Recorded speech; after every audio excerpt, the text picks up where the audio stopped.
Well, we're down here at a secret location between Sandbanks and Hengistbury Head for a celebrity beach party. And who's there sitting behind the groin? Why, it's romantic novelist Jane Austen and our beloved Prime Minister, Mr. Pitt, the younger. I believe, Miss Austen, your spectacles are on your head. Yes. Thank you for your assistance in locating them, Mr. Pitt. How silly of me to have mislaid them. Before you go, Prime Minister, with the end of Article 50 coming up, what is your policy towards Brexit? My policy as always is war with France. Excuse me, I've got some tariff reform to attend to, know what I mean? So, Jane, how's the new novel coming along? Well, yes. Work progresses. Some people have said 200 years is a long time to wait. Almost as long as George R.R. Martin finishing Game of Thrones. It's a truth universally acknowledged that such things cannot be hurried. Great party here, though. Oh, yes. The Mesdames Bronte, my dear friends, renowned for their social gatherings. Do you have a title yet? Really? I was not ingratiating Mr. Pitt with my charms to obtain a rank of nobility. Title indeed. Things have come to a pretty pass when a spinster novelist and a bachelor prime minister cannot converse without the gossips of this world. No names, but they know who they are, spreading and speculating an ulterior motive. Mr. Pitt and I are merely just good friends. I actually meant the title for your new book, but do carry on. Oh. So's Janie Bay, so I forgot my bottle of port. Oh. Excuse me, sir. This interview is terminated.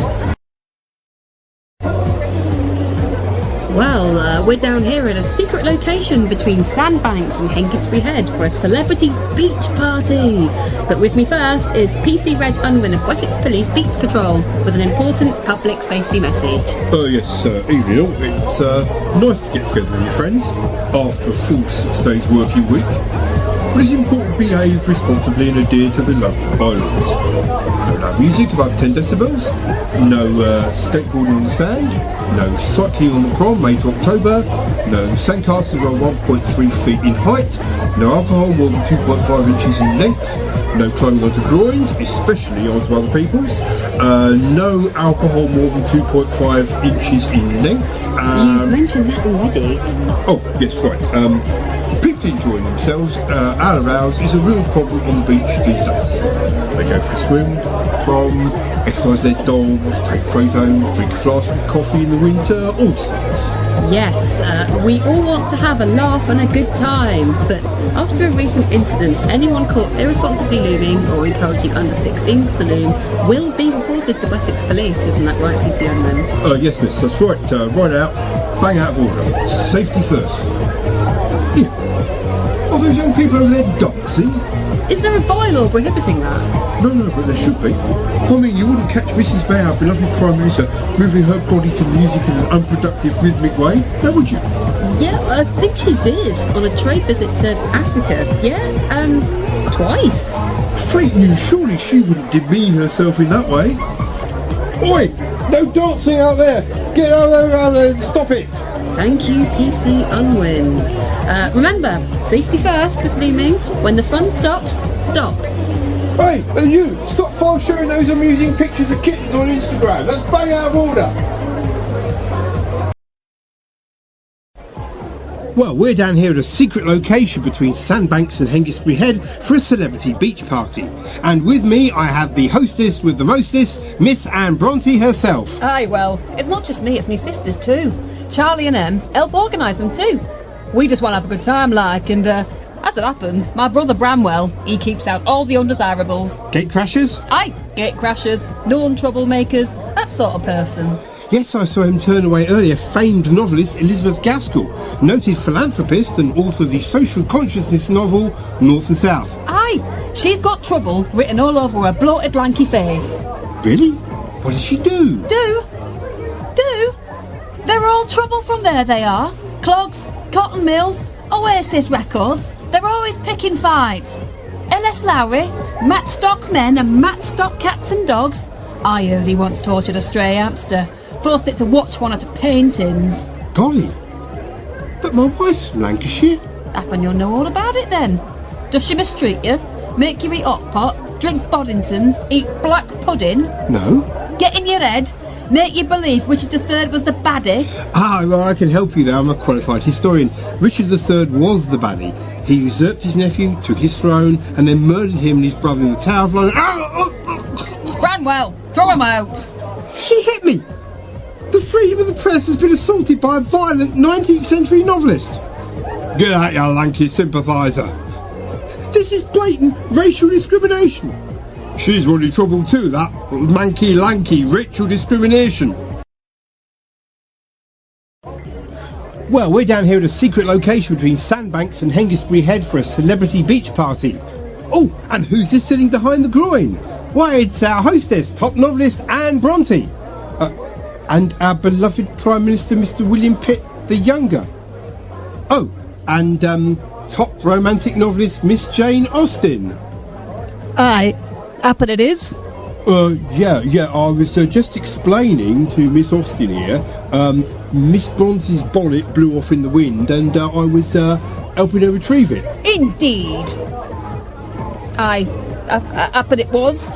And then we fell on the sand in the dark when Miss Austen arrived. Aye, happen it was. Right, better go and crack open some more tins. Mr. Pitt, Miss Austen. Ah! Oh dear, Miss Bronte. It is a truth universally acknowledged that you appear to have tripped again. You. Ladies, tell us all about your new novels. Yeah, excuse me, I've an important statement to make to the House about balance of progress. So, yeah. Aye, I can hear my sister Emily calling me. Excuse me. Okay, well, Miss Austen, about your... My new novel, Loyalty and Loyalism, is about a woman radicalised to Bonapartism. Driven by a desire for revenge, she becomes an agent of the French Emperor and is moved to assassinate the Prime Minister by using a rusty sabre to remove significant parts of his most personal anatomy, leaving him to bleed to death. She then escapes to the colonies and lives happily ever after with a decent gentleman in possession of an income in excess of £30,000 a year. Good evening. Has Janie gone? You are so figuratively dead, Prime Minister.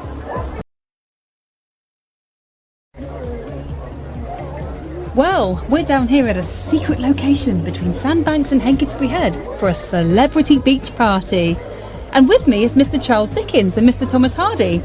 Gentlemen, an animated discussion you were having there about how best to describe the anguish of the human condition in the form of the novel.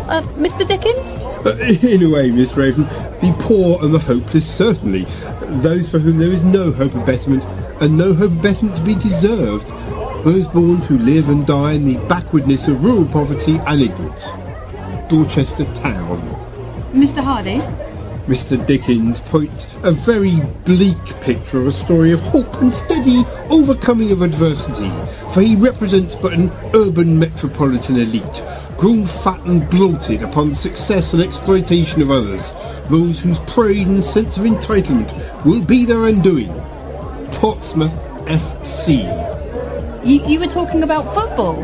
Indeed, Miss Raven. One might go as far as to say that Mr. Hardy's great expectation of Dorchester's success will be but a bleak house of cards come Tuesday's FA Cup replay. I refute Mr. Dickens' assertion. Far from the madding crowd's ignoble strafe, the mighty will be laid low, for in the romance of the cup, the underdog will triumph to shatter the hearty. Held you at home to a 0-0. Home? A field with 2 sheep and a cow for a crowd? You are so getting stuffed at Fratton on Tuesday on a proper pitch, you ain't heard nothing till you've heard the Pompey roar. The roar of a bustling port city, populated by but a crime-infested offspring of sailors and itinerant ladies of the night, united only in their hatred of all others. Would you care to repeat that off-air, Mr. Hardy? Indeed I would, Mr. Dickens. Guys, calm down. It doesn't matter who wins between you on Tuesday. I know you're going to tell us it's all only a game. No, you've got Liverpool in the next round. Whoever wins is going out big time.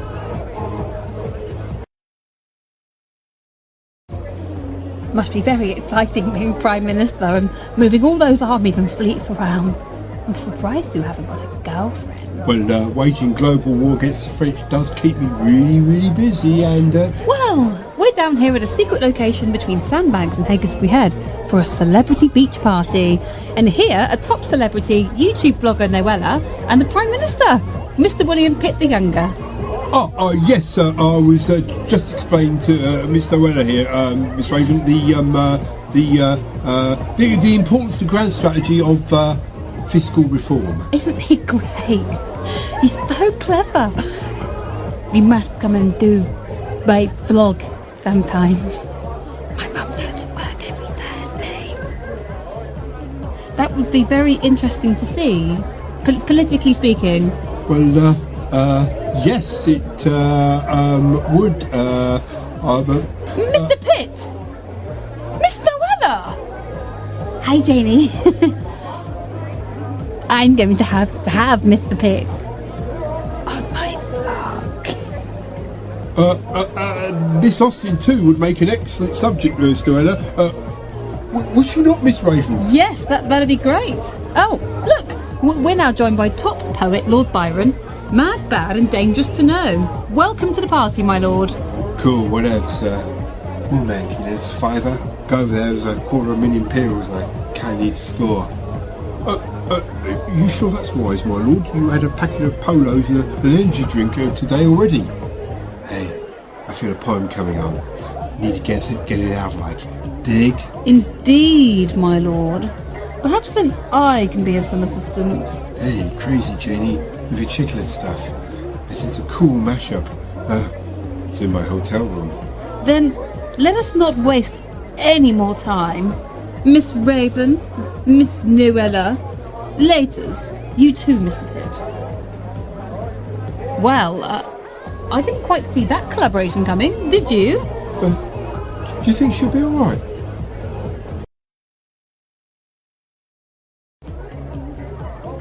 Oh, Mr. Pitt. Miss Austin, I have not seen you around recently. No, I've been busy. My sister Cassie and I were pleased to view the vlog you made with Miss Noella. Oh yes, she is indeed most accomplished. Obviously, for propriety's sake, have your position gossip.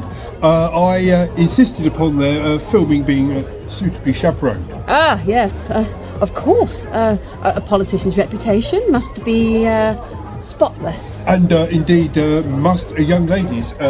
Miss Noella is of tender years. Yes, quite. Your literary collaboration with Lord Byron, it prosperous?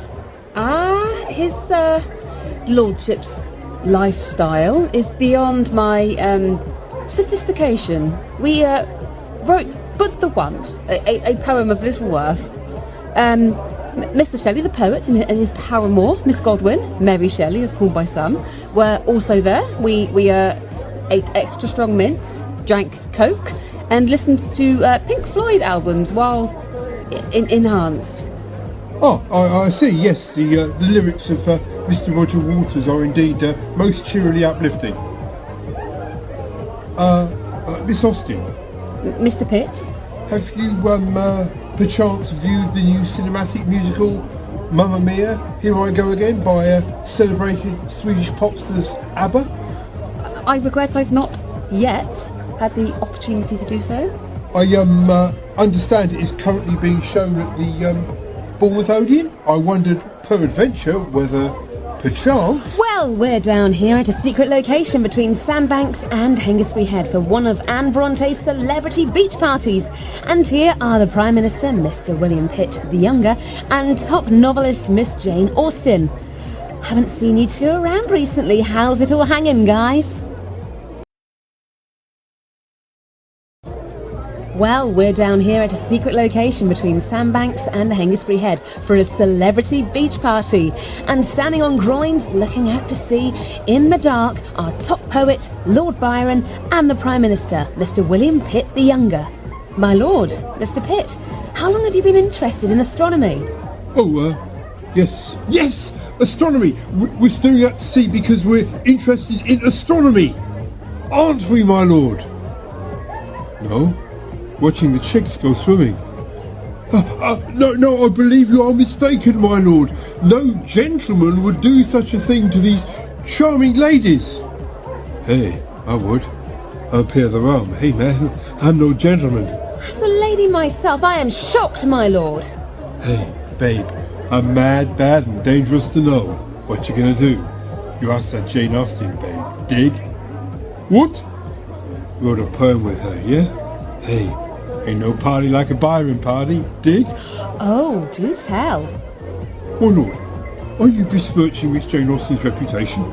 If so, I shall have my seconds call upon yours, even if I have just banned dueling and made it illegal. I see the ladies are emerging from the water.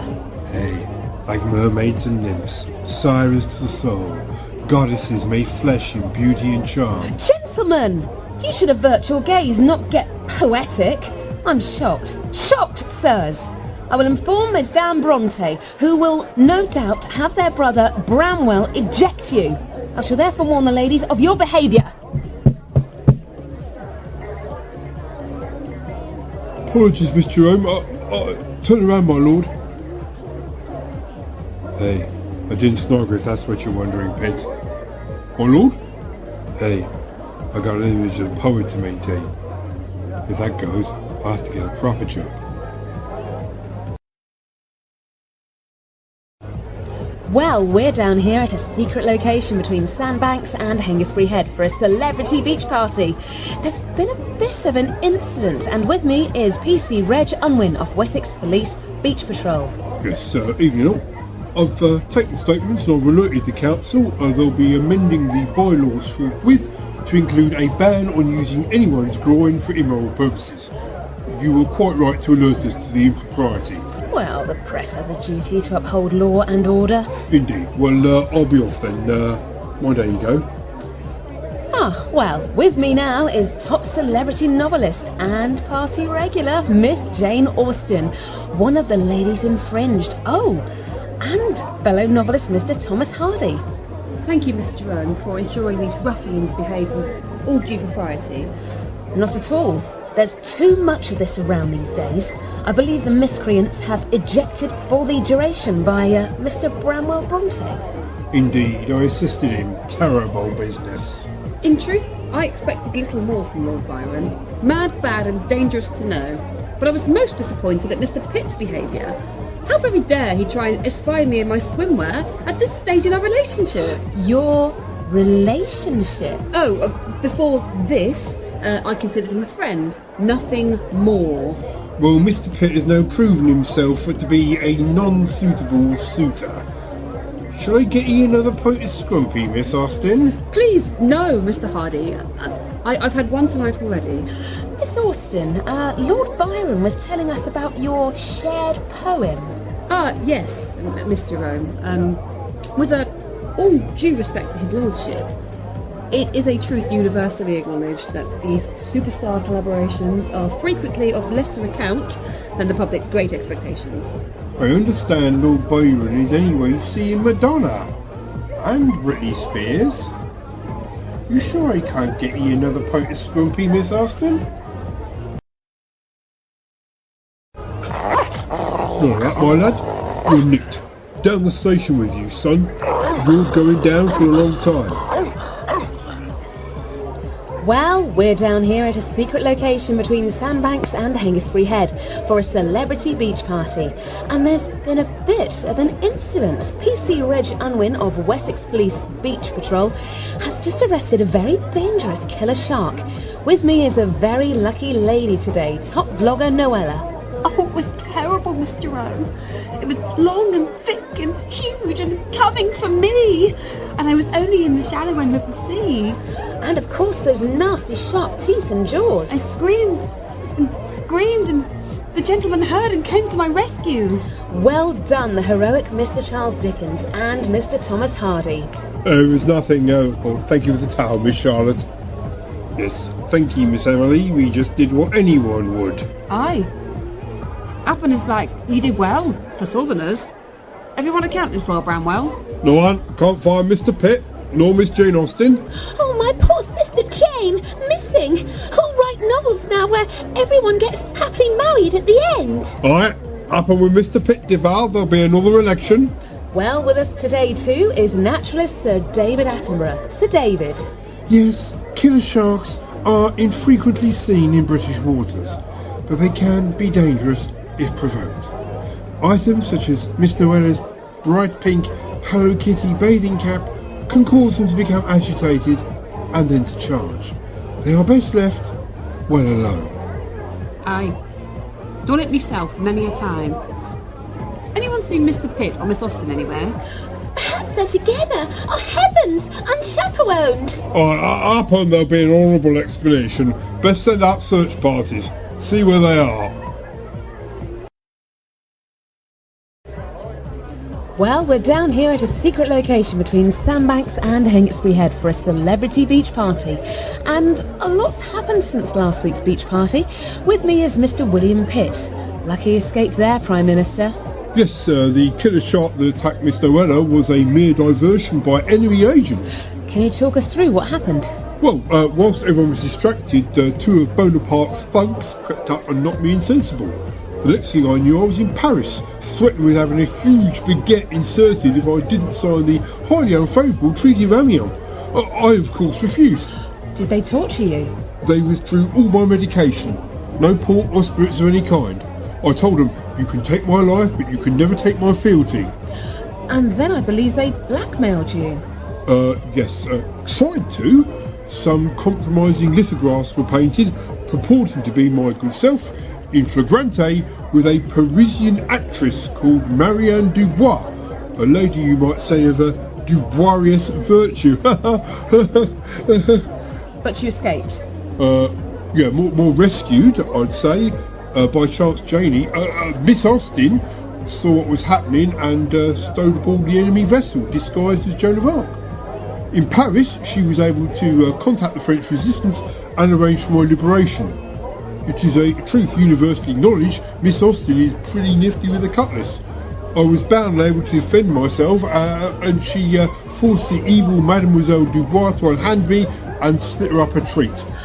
How romantic. In the adventure novel sense, of course.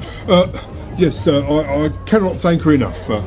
Sadly, her father, the Reverend Austen, is a Whig and supports the opposition.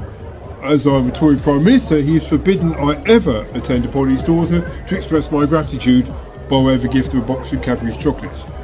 Indeed, that we have any social intercourse of any kind, spoken, written, or by semaphore or social media. That's really sad. Oh my God, Please, so sad. please, No, Miss Jerome, can't. remember, we're British. Please, no toxic femininity. Mr. Pitt! Ah, so you, the infamous Tory Prime Minister, are being. Allow me to introduce myself. I am Frau Hilter.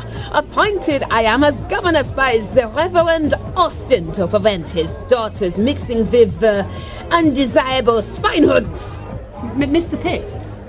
William! You will be silent, Miss Jane. This your father has most expressly, most forbidden.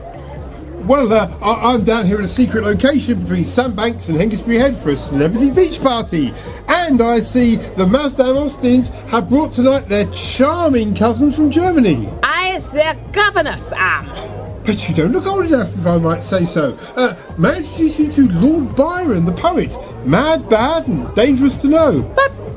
Know your enemy and all that, Frau Hilter? My lord, may I introduce Frau Hilter? I'll keep watch. Thank you, sister. Miss Austen, Jane, I will say this only once. There will necessarily be a limit to the time Lord Byron and Mr. Mitchell might distract your German Shepherd. I extend again my most fervent gratitude for your rescue of myself from the dastardly French. No decent Englishwoman could stand apart to see a Frenchwoman lay her filthy hands so indecently upon one of her countrymen. Death was for her but a necessary release. Why so, I must extend again to you my most ardent admiration of yourself, your work and your conduct and character. Were circumstances different, I would today plight my... Ach, well, good step I was on and led. You, sir, away, scum! Begone, PC Unbin! Remove this beast, this interloper most will be! Come on, Mr. Pitt, sir. Move along, Mr. Bronte, if you will. Alright, up and as like. Don't make this hard on yourself, Will. I most ardently admire you, Mr. Pitt. I know.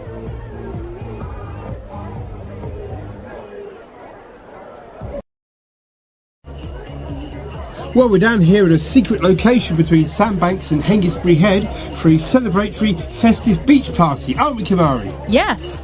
Over there I can see Rudyard Kipling. He'll go deaf if he keeps it up. Yes.